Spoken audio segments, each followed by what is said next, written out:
Hey there, fools. Big T here, and I'm back with another video. And in this video, I'm going to talk about possible worries that people are having when it comes to the Nintendo Switch in the upcoming year 2020. First, I would like to wish everyone a Merry Christmas. Depending on when this video goes up, it could be Christmas Eve, depending on how long it takes to upload. So, anyway, Merry Christmas to everybody. Happy New Year, but I'll have more videos between now and New Year, so stay tuned for that. But anyway, let's get into today's topic, and that is people's worry, people's nervousness, just on the worried about the looming 2020, the looming consoles next fall, and what that's going to mean for Nintendo Switch. A lot of times this stuff happens and there is extremes. There's always extremes as far as people's opinion on what's going to happen or what the worry should be. So one of the extremes is that basically when the new consoles come out, when Xbox One or Xbox Series X come out and PlayStation 5 drop next holiday season, Switch is done. It's dead. It's going to just, fall off and completely blow up and just be done. And I can't remember a time where that happened for any system on the planet ever that has been selling as well and continues to sell this well, that it's just going to all of a sudden fall off the, just fall off a cliff as far as the sales go. Switch is going to do that. The Switch is going to have no new competition anyway until the fall, until holiday season of 2020 when the new consoles come out. And we have this thing called history that every time something new comes out, history just continues to get ignored. And so I have to sometimes question the motives of people who come up with these extreme ideas of what's going to happen. So history tells us that it takes a good couple of years before developers and whatnot are fully on board with new hardware. They're still developing games for the current systems for the most part for the first couple of years until those install bases get up to where they can say, all right, we don't have to do anything on the old consoles. Nobody's really buying those games anymore. Those systems certainly aren't selling anymore. The new systems are selling consistently enough for us to move on, and we can just focus on the new current gen systems. And that has always been the thing. I mean, more so on the side of a Sony or an Xbox or a Microsoft console, because Nintendo, when they're done with a console, they're pretty much done with it. Sure, some third-party games may still drop. You might still get Just Dances and whatnot on Wii and stuff like that. But Nintendo, when they're done, they're done. And recently, you can just look at the 3DS. Nintendo was done with the 3DS. To some degree, third parties are as well. And that's how Nintendo moves on. They don't usually hold on to the old hardware unless you're talking about a console and a handheld in its last throes or whatever. But as far as like their current system, they don't continue supporting, especially first party, their current or their previous system when their new system comes out. And that's just how they operate. And I mean, that's mostly the same thing for the other companies as well, Microsoft and Sony. Their consoles, you don't really see first-party stuff dropping on even in the last year of their console versus the new console that's about to come out. It happens sometimes. I believe Last of Us is one of those types of games where it came out in the last year of PS3. If I'm not mistaken, I think it came out really late, and people were wondering why didn't they just make it a launch title. Well, for one reason, you leave in that install base. You don't want to do that. And for another reason, you could just re-release it, which they did, an HDR version. And that one sold really well, sold better than the PS3 version. So those are always options. So I just never understand that extreme point of view. I mean, I understand it to some degree. I just feel like people just don't understand history when it comes to video games and gaming consoles and companies, or people just want to be bombastic and be clickbaity and get people riled up. And sometimes these are people that have made some of the worst predictions ever, and they just continue to do so, and they expect credibility. I don't understand that. I guess if it ain't broke, you gotta keep doing what you've been doing. You don't really know anything else to do. So that's kind of crazy. So as far as the PS5 or the Xbox Series X really affecting Switch, I don't see it happening. Because another thing that happens is third party continues to support the previous systems, and at this point, more and more third parties are jumping on Switch. So you're gonna get possibly, most likely, you're gonna get ports from PS4 and Xbox One late in the Switch's life. So that's support there. You'll still get some current gen, crossover games that'll come, that can come, and that's happening. And of course, Nintendo themselves, first party is stellar, and they're going to continue to support their first party with the first party games. I'm sure there's going to be a new Mario Odyssey. I'm sure we already know there's a new Zelda coming. We got Metroid Prime 4. We have Pikmin 4. At some point, whatever Retro's been working on, what else? We have the Xenoblade, or not Xenoblade, but the Monolith game that's similar to, basically similar to Zelda as far as it being an action RPG. So there's stuff coming still. Bayonetta 3, anyone? I mean, that's still out there. Whatever else Nintendo may surprise us with. And I do believe there will be some surprises in 2020 that we don't know about. Obviously, we still have Animal Crossing, which is going to be a huge seller for Nintendo. There may be another Pokemon game next fall as well. There's Shin Megami Tensei 5, which it's not going to be a big seller, but it is a fairly big game still coming. There's still really big stuff coming to Switch in 2020 and possibly beyond. So I wouldn't be too worried about them, at least, especially on a games front. Now, will the sales drop? Probably. There's a chance that the sales will drop. There's also a chance that Nintendo could release an update to the Switch that gives it a faster clock speed, maybe some more RAM, something that wouldn't affect as far as games that can only be done on it, something that just adds, could enhance current games. We've seen what hackers have done on their Switches with something like The Witcher 3. It looks much sharper.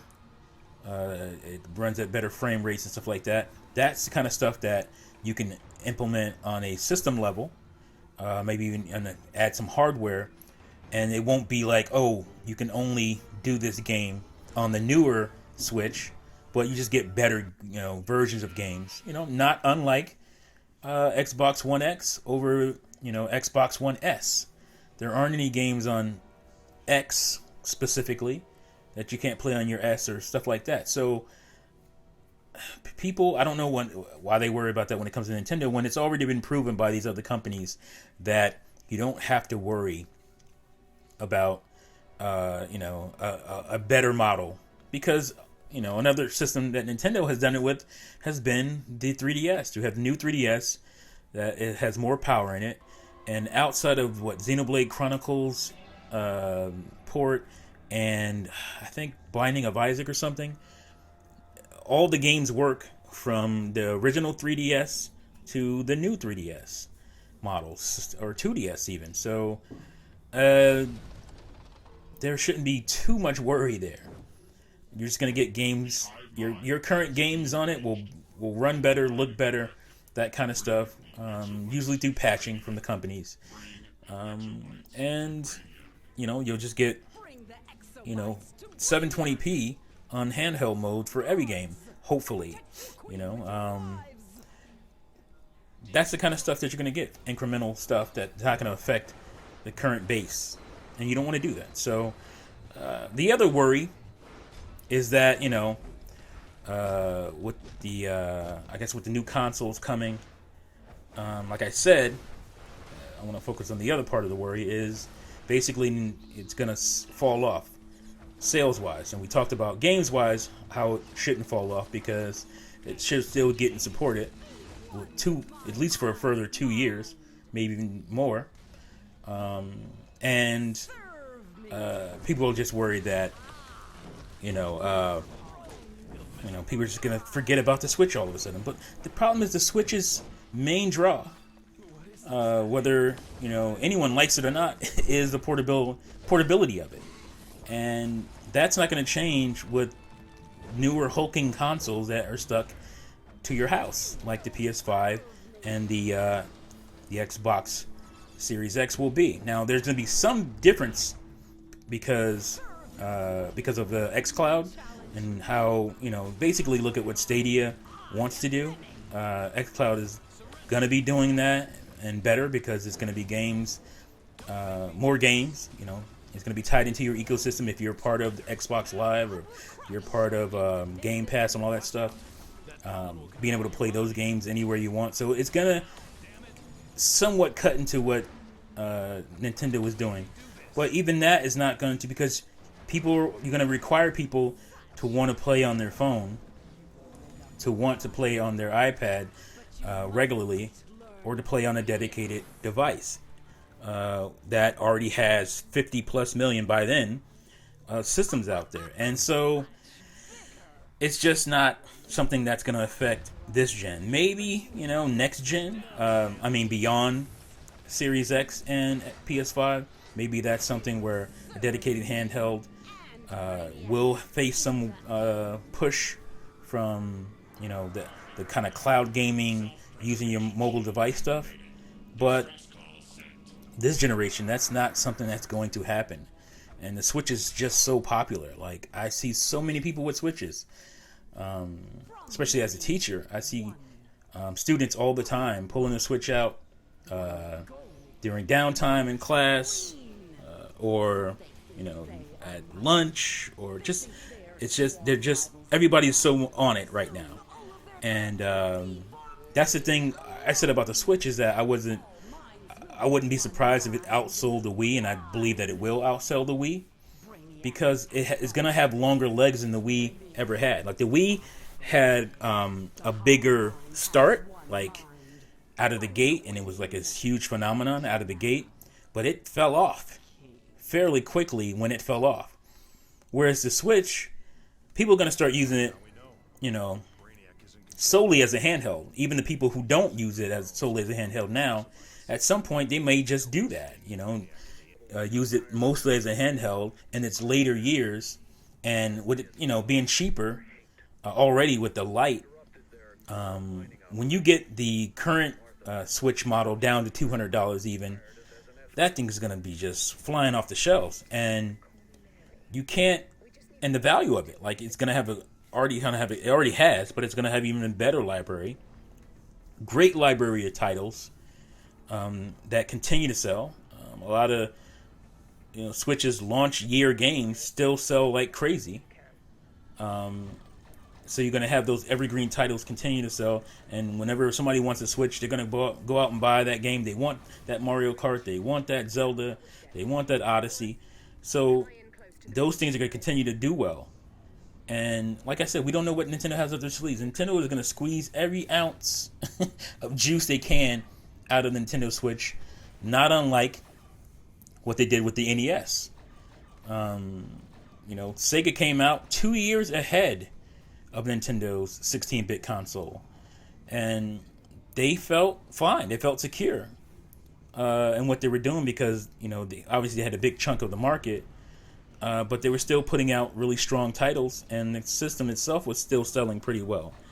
And I think that's going to be the case. Yes, there's going to be bigger and better systems out there, better as far as hardware goes, not just better in nature. But Nintendo has their own lane, and they're going to continue to drive in that lane. And don't think, I mean, history again shows us that Nintendo starts working on their next system the minute they launch their current one.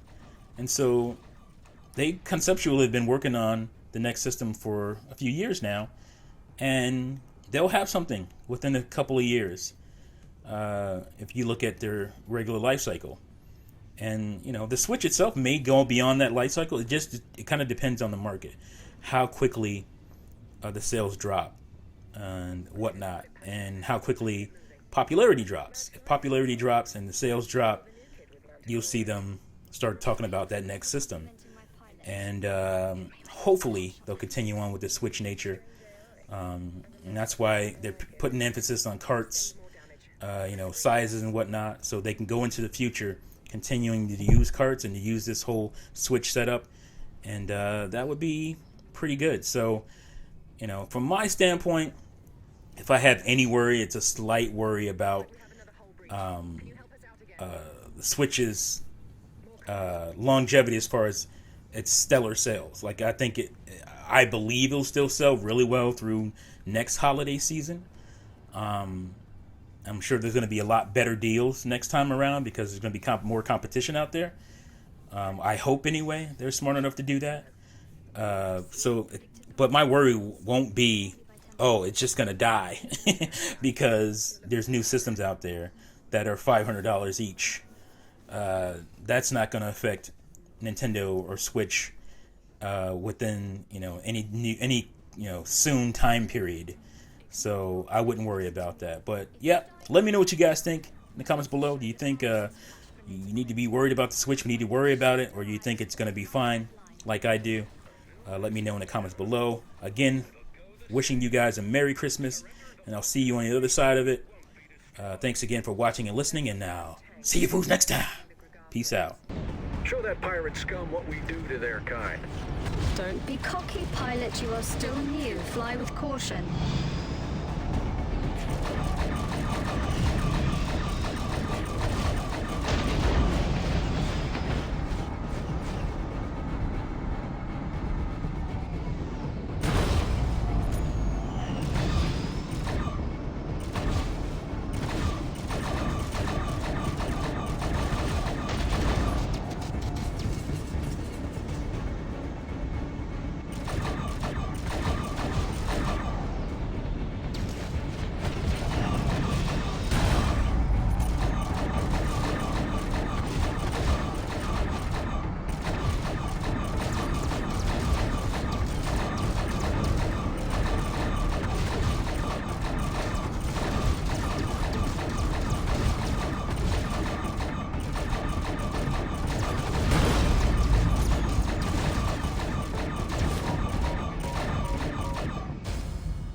Rocked me up good.